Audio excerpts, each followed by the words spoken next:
Hello，各位好，我是 Revision Lab 修整所的阿修，欢迎来到我的频道。今天我们要来进行一场深度的知识拆解，主角是一个超级巨大的商业与创意帝国。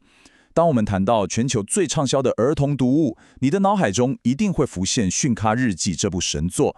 这部作品在全球已经被翻译成超过70种语言，总销量是以亿为单位来计算的，甚至它还被改编成多部好莱坞电影。但是，如果你以为作者杰夫·金尼的成功是靠着某天下午突如其来的灵感，或者是因为他天生就是一个充满童心的天才，那你就真的大错特错了。今天我们不聊浪漫的童话故事，我们要用成人的视角、实战派的逻辑来深度剖析杰夫·金尼的这堂创意大师课。我们要探讨的是成功背后的残酷神话与真实机制的强烈对比。这其实是一套高度精密、充满纪律，甚至有点反直觉的成功系统。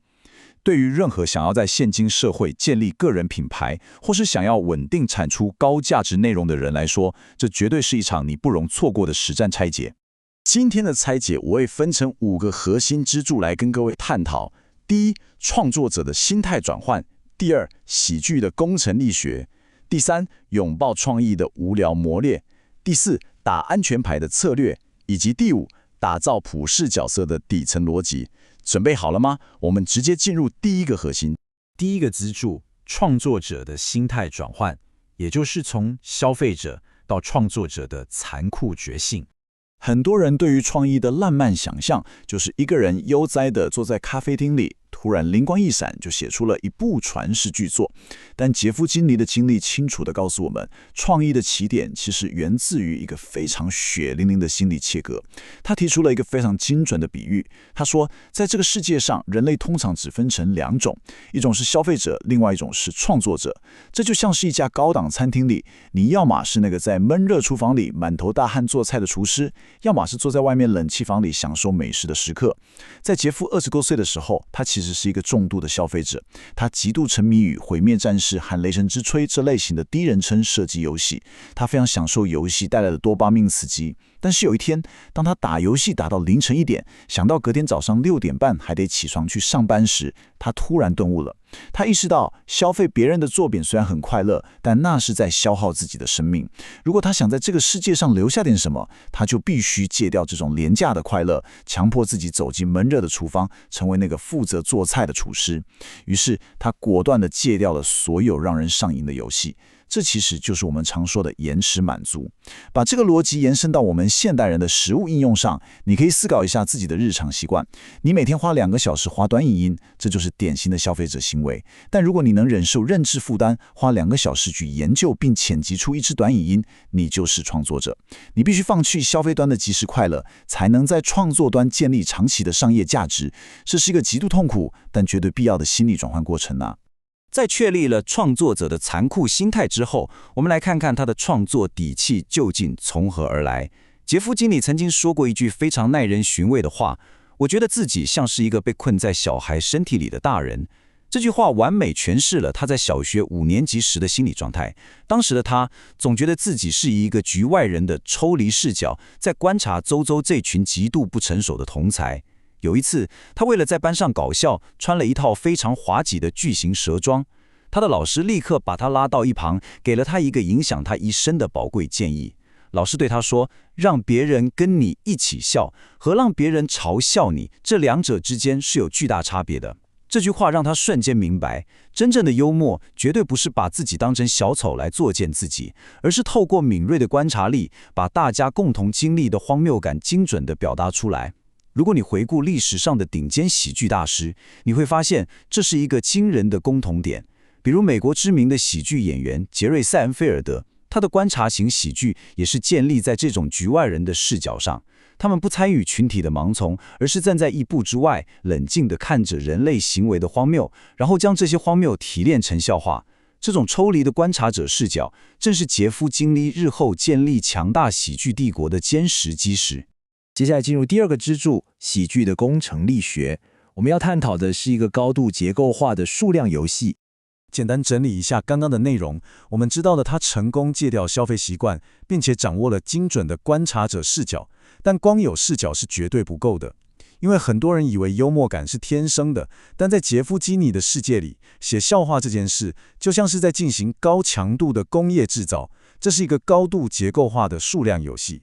根据杰夫·基尼的实战数据记录，在他创作早期，他严格要求自己在一本书的草稿阶段必须产出大约700个笑话，700个已经非常惊人了，对吧？但是现在，他对自己的要求直接暴增到了每本书2000个笑话，从700个跳到2000个，这是一个非常暴力的数据增长。为什么他需要产出高达2000个笑话？因为这完美契合了创新管理中的漏斗理论。他非常坦白地承认，他写出来的东西绝大部分都是不能用的垃圾，但他完全不在乎，因为他不追求每一个想法都是完美的，他追求的是极致的产量。这个特质在很多顶尖创作者身上都看得到，例如知名创业家詹姆斯·阿图彻提倡的每天写下10个点子，或是发明大王爱迪生一生申请了超过1093项专利，其中真正改变世界的其实也就是那少数的几项。当你把分母无情地扩大到2000，即使只有5%的灵感是好的，你也能筛选出足够撑起一本超级畅销书的顶级笑话。这是一种完全摒除浪漫，用工业级暴力来破解创意的实战方法。重点来了，除了极致的暴力输出，它在喜剧的技术操作上还有一个非常核心的秘密武器，心理学上称之为认知失调。杰夫·基尼把这个概念完美地应用在他的图文创作上。他的具体做法是让角色的文字独白和旁边的插图产生出巨大的矛盾感。举个很具体的例子，主角葛瑞做了一件坏事，他为了逃避大人的惩罚，竟然决定让他的好朋友荣恩来背这个黑锅。在书本的文字叙述上，葛瑞的内心独白是：我决定做正确的事情。他真的在心里以为这对他自己来说是无比正确的选择，但是在旁边的插图里面，你却看到葛瑞和他妈妈开心地吃着冰淇淋在庆祝。这个时候，读者的大脑就会瞬间产生严重的认知失调。文字说他做了对的事，但画面和常理却强烈地告诉你，他做了一件极度糟糕、极度自私的事。在神经科学的领域中，我们大脑的奖励机制非常喜欢这种预期被瞬间打破的时刻。这种文字与画面的强烈反差与颠覆，就是杰夫·基尼制造爆笑的最高级工程学。他从来不把图片当作文字的附属品，他是直接把图片当作推翻文字的笑点印包器。第3个支柱，拥抱创意的无聊磨练。这是一套关于物理与环境的绝对纪律。我们继续聊下去，知道了方法，绝对不代表你就能持续产出。要维持刚刚提到每本书2000个笑话的恐怖产能，杰夫·金尼发展出了一套极度诡异，但却完全符合大脑科学的物理纪律。他提出了一个非常精准的时间数据，2个半小时。他把写喜剧比喻成在健身房举哑铃练2头肌。人类肌肉的耐力是有生理极限的，当你不断重复高强度的举重动作，肌肉最后一定会彻底力竭。创意的产出也完全是一样的道理，大脑的喜剧肌肉是会疲劳的。他经过长期的自我测试后发现，他连续专注产出笑话的极限时间精准地落在2个半小时。一旦超过了这个时间点，他的灵感就会像滴水一样完全干枯，再怎么逼迫自己也没有任何用处。这其实完美呼应了知名电脑科学家卡尔·纽波特所提出的深度工作力理论。神经科学告诉我们，大脑的前额叶皮质在进行高度复杂的认知任务时，会极其迅速地消耗能量。人类的意志力和专注力是非常有限的稀缺资源，与其坐在书桌前耗上8个小时假装自己很努力，中间还不断滑手机回讯息，不如认清自己的生理极限，在这2个半小时内切断一切干扰，进行最高品质的冲刺，然后果断地去休息，这才是顶尖高手的日常运作模式。为了确保在这2个半小时内达到极限专注，他采取了非常极端的环境控制手段。首先，他写作时绝对不使用会上网的电脑，而是使用一台名为 FreeWrite 的离线打字机。他直接从物理层面上切断了所有的数位干扰。更夸张的是，在疫情期间，因为家里有小孩在上网课，他觉得自己无法专心。你猜他怎么做？他竟然带着毯子、Oreo 饼干和雷根糖，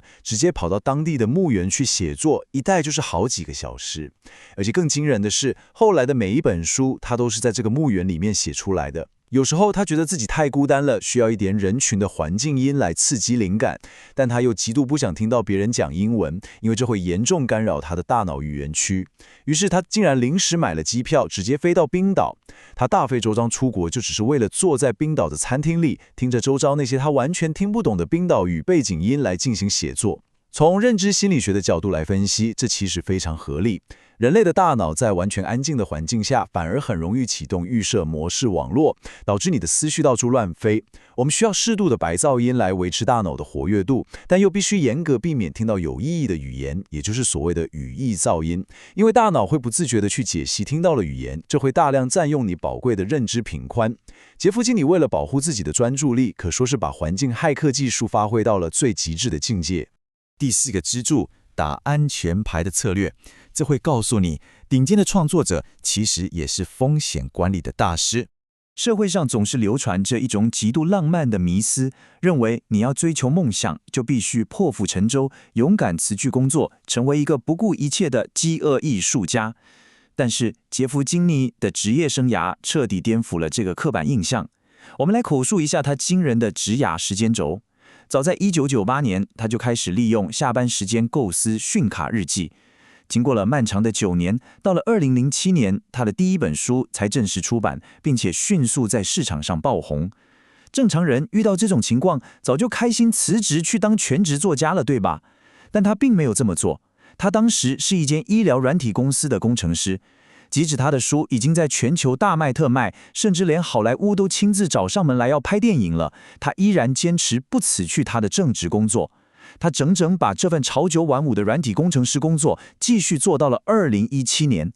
这意味着在讯卡日记成为全球现象级大 IP 之后的整整10年里面，他都还保留着他的白天工作。这其实非常类似投资大师纳西姆·塔雷波提出的杠铃策略，在一端保持极度的安全，也就是保留正职与稳定收入，而在另一端则承担极大的风险，也就是投入创意与出版市场。保留正职为他提供了财务上最坚固的底层安全网，这让他完全不需要为了赚快钱或是为了迎合市场而牺牲自己创作的最高品质。在创作的过程中，他也采取了这种极度保守的隔离策略。他说过一句很经典的话：写书就像在烤饼干，你绝对不能把还没烤熟的面团分给别人吃，你要分享的是最终的成品。这句话点出了一个非常反直觉的商业操作。现在硅谷的新创圈，或是很多行销大师都会一直告诉你，要尽快推出最小可行性产品，要尽早拿去市场上测试，获取使用者的早期反馈。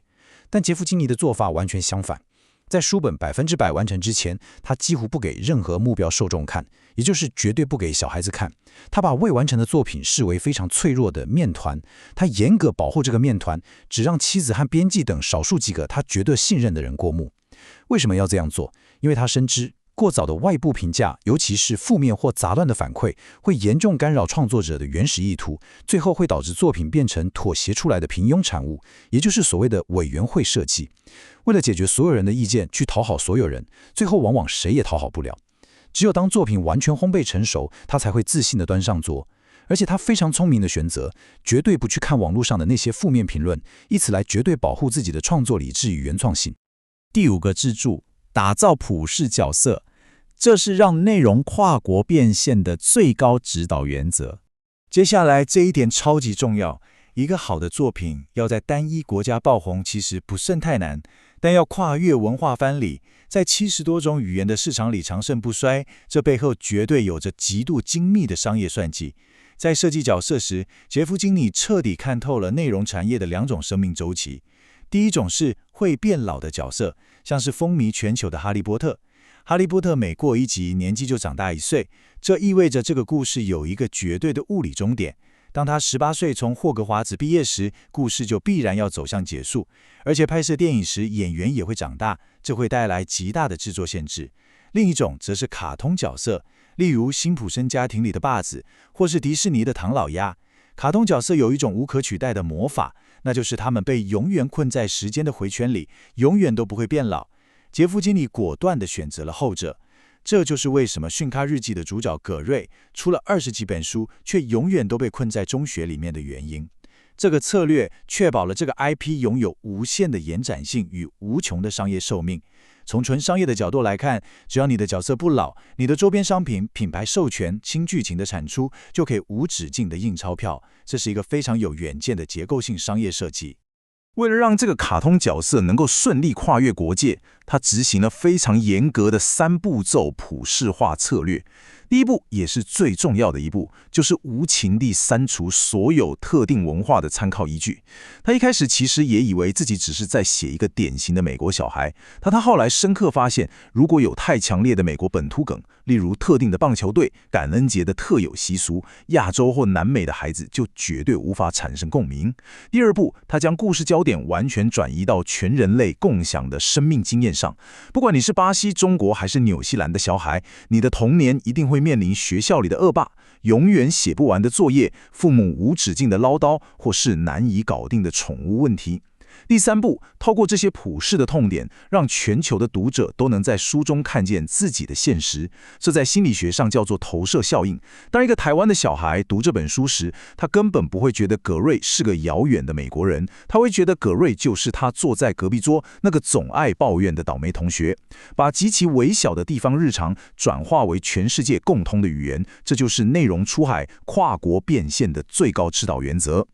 总结一下今天的重点，杰夫·基尼的成功绝非偶然，他打破了灵感神话，将创作视为高强度的工业级输出，透过极致的环境自律、保守的风险控管以及去文化差异的普世角色设定，他打造出一个不受时间限制的商业帝国。真正的天才其实是选择了最枯燥的纪律。今天的内容就到这边，如果你觉得这一集有帮助，记得马上点赞加订阅加开启小铃铛，我们正在冲订阅，需要你的支持。我是阿修，我们下次见，拜拜。